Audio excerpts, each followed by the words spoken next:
What's going on, guys? Forward here, and I'm.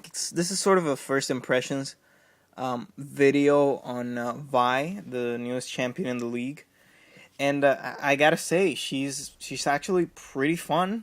And for sort of a tanky bruiser, she does a lot of damage. This specific game, I wasn't top.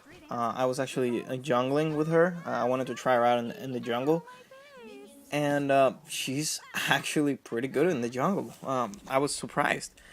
She has a very good time in the jungle. I felt like I was swooping through the jungle, quite honestly, and that's mostly due to her W. But we'll just go into that. Um, Vice passive is called Blast Shield, and basically the way it works is every time you use an ability, or I shouldn't say every time, when you use an ability, you will gain a shield. That is actually not too big. It's usually between the 100 something points, and then it will go on cooldown. Your passive will go on cooldown for about 8 seconds, give or take, and then when you use an ability again, you will get another shield. This is you should never feel like you're Mordekaiser. This does allow you to initiate fights, but it's very different from Mordekaiser. You cannot build it constantly. Maybe in a prolonged team fight, you might be able to build it twice, but that's about it. And off hill charm. Um, her Q is called Vault Breaker, and as you see right here, it allows you to go through walls. It knocks up enemies, damages enemies, and it is Vi's sort of signature move. You can charge it up to gain range on this ability, and you will do double damage with your Vault Breaker when it's fully charged. And here's an example. It also helps on ganks and dead. It's sort of her signature move, but this is not the ability you want to max out first. In fact, this is the ability you want to max out last. It's your utility. All it does is just gives you utility. It's very good at when ganking, and it has a very moderate cooldown. So it's a pretty balanced ability. It does a lot of damage. You don't really need to max it out first. Her W is called Denting Blows, and this ability allows you to. It works very. It's actually works exactly like Vayne's W, in the sense that you will see a red ring pop under your target, and then during every time you attack, a ring will appear, maximum 2 attacks, and then on the third attack, you will shred the enemy's armor, deal extra damage, and it's pretty obvious because sort of a shield pops up and breaks in front of the enemy. So that's how you know you're stacking that ability on them. And it's the ability you should max out first. It does a lot of damage, and it makes you a big threat for high priority targets as an AD carry. Sorry. Vice E is called. I can don't tell me. I can get it. Excessive Force. Yes, Excessive Force. And the way it works is when you hit an enemy, whether it's a minion or a champion, a blast wave sort of will appear and will damage all enemies behind that target. You will see right there. And this is a Vi's main sort of farming ability. It's pretty straightforward. It does allow you to sort of one interesting combo you may want to try out is Q through the entire enemy team up to their AD carry, or ulti their AD carry, and then E, and then you will damage everybody in front of you. The damage is not very significant because it is an area of effect spell, and they usually tend to not do a lot of damage, but it's very good at farming. And fail arrow, fail initiate. I thought I had enough range, but oh well. Um, her ultimate, and I guess players, said players specifically, will be very familiarized with, because it is mechanically very similar to Zed's ultimate. Her ultimate basically makes you, first of all, when you select a champion, you will dash towards that champion. You will knock it up in the air and then suppress it for a split second, and then your team can engage or whatever. Now, the cool thing about this ultimate is crowd control while you're doing the ultimate doesn't work, and you become untargetable. So it allows you to really focus on higher priority targets without having a lot of trouble.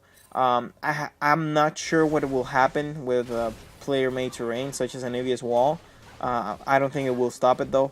But then again, glitches happen all the time, so I'm not gonna assume. I'm just gonna leave that sort of hanging in the air, I guess. I'm not gonna talk about it a lot. Um, the ultimate it's also a great assassination tool. It doesn't do a lot of damage. It's very mechanically it's very similar to Jarvan's, and as you can see right here, it can help out a lot. This V is smart. She ults me under the turret. However, I have my flash up so I can get out of there. Otherwise, I wouldn't have towered that dive that. So it's just very straightforward. Vi is one of the few champions that I've, because I feel like every champion that has come out except for Rengar on the past 6 months has been sort of overpowered. Darius being the, well, actually, what am I talking about? Darius is still overpowered, but Darius being one of those champions that when he came out, it was just like, oh, and look at this! I couldn't believe this. Cannon tower dove me and killed me under the turret. That was, and he's not even fed. He's just minion fed. I was actually surprised by that. But B feels very very nice. She's very fluent, very easy to pick up. Um, I don't know. She's not overpowered. Whenever you die, it's not because you feel like your champion is weak. It's because you mess up your skill shots or you didn't really do things with your team. So whenever you mess up, you feel like it's your fault, and whenever you succeed, then you don't feel like you just completely overpower their team. And right here, Ashe decides to initiate. I was clearly way behind. I was telling them to push, so this is a terrible time to initiate. As a result, Ali gets caught. He gets knocked back into the turret, and nobody's to blame. I'm not blaming Ashe for this at all. I'm just saying that was just a bad on and everybody. I shouldn't have engaged because the minute I engaged, they engage as well. So that was just lack of communication and just bad, just bad.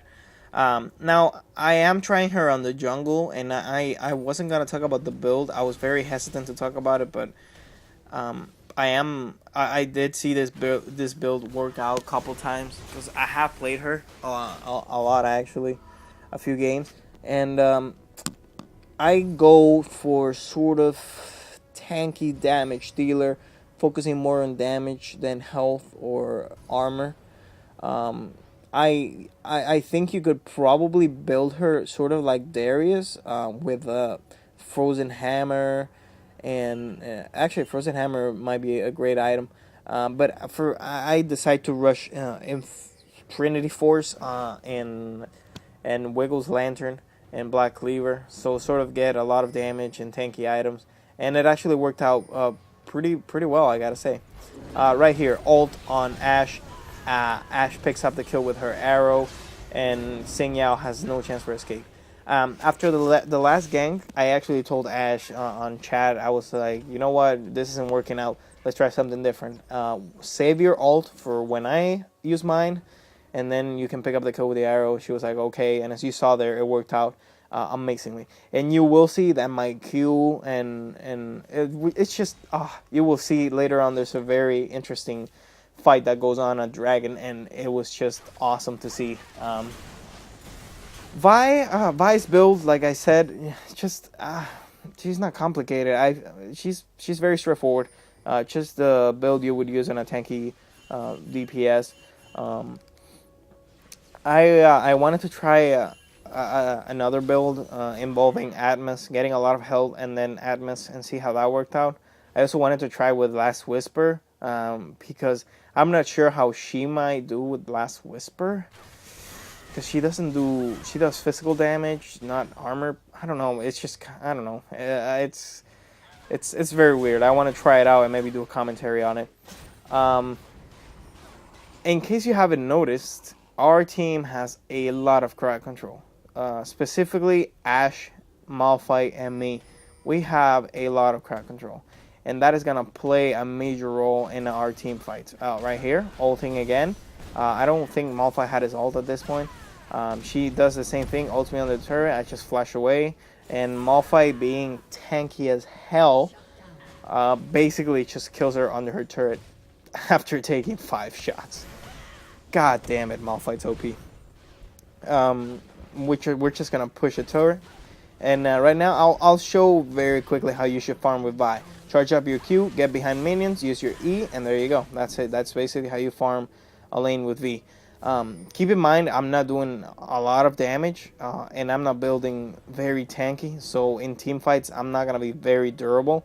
Uh, I feel like I messed up the build. Quite honestly, I don't recommend you go for the build I have this game, but eventually it worked out. Especially as you will see later on, it did work out. But this isn't the maximum, or at least I feel this isn't the greatest build. You should go for her, and I don't recommend you simulate this build. So I just want to be really straightforward. I don't want people saying, "Oh, but you said this and you said that." No, I'm just telling you the build I go for. And right here, awesome engage. Ash Arrow goes in. Malphite goes in. I go in. Get knocked off. They did not have time to react. It was just crowd control paradise. I ult the Vi, pick up the kill with my E, and it was just the fastest team fight in history. They took, yeah, they got Dragon. They got like 190 gold, but we got 4 kills. Um, that was just so worth it. That I'm still impressed by that, but the amount of perfectly well played crowd control abilities that we all did. Ash did a great initiation. I did a great initiation, and specifically Malphite did a great ult that really locked down the enemy team, and that was just amazing, quite frankly. Now right here, I see Xing Yao goes and kill Ari, and I feel like he's here blue, so I'm just gonna go through the wall. I have Alistair with me. However, I did ping. I was telling Ash to come here, and for some reason, Ash decided to go like around the river. So this got me mad. First of all, she picks up my kill, and then I die just because she didn't stay with the team. I'm not pointing fingers. I don't want to be, that guy. But this situation could have been a lot different if Ash would have stayed with us.